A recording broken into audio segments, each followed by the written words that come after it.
Recently খেয়াল করছেন না যে আমির হামজাকে নিয়ে খুব কন্ট্রোভার্সি চলতেছে। আসলে আমির হামজা কিন্তু এটা ডিজার্ভ করে। মানে আমার কাছে কেন যেন মনে হচ্ছে আমির হামজার দিন দিন মানে আমার ওনার প্রতি একটা ভালোবাসা ছিল, দিন দিন ওনার প্রতি ভালোবাসাটা কমে যাচ্ছে।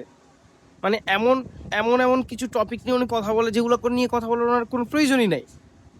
আমার মনে হয় জামাত ইসলামের পক্ষ থেকে ওনাকে গাইড করা প্রয়োজন, যে ওনার এই ধরনের আউল ফাউল কথার কারণে ওনার তো ফ্যান ফলোয়ার কমতেছেই, প্লাস যে এখন সংসদে যেহেতু উনি জামাত ইসলামের পক্ষ থেকে গিয়েছে, এটা সম্পূর্ণ জামাত ইসলামকেই উনি কিন্তু এখানে প্রশ্নবিদ্ধ করতেছে।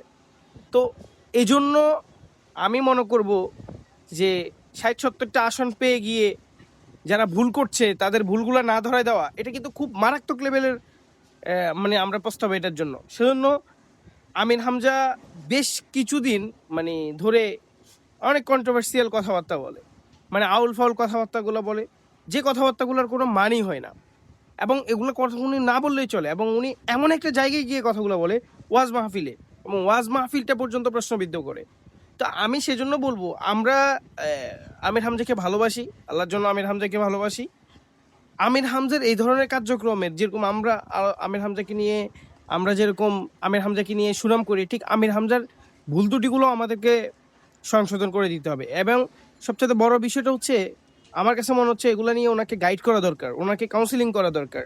কারণ ওনার কাছে ওনার এবার ৫ আগস্টের পর থেকে ওনার অনেক কন্ট্রোভার্সিয়াল কথাবার্তা চলতেছে ওনাকে নিয়ে।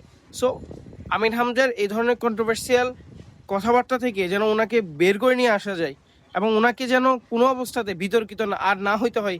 এই জন্য আমি সংশ্লিষ্টদের আমি জানাবো যে আপনারা অন্তত ওনাকে একটু গাইড করেন, ওনাকে কাউন্সিলিং করেন, যাতে করে ওনার এই ধরনের ভুলগুলা সেকেন্ড টাইম না হয়।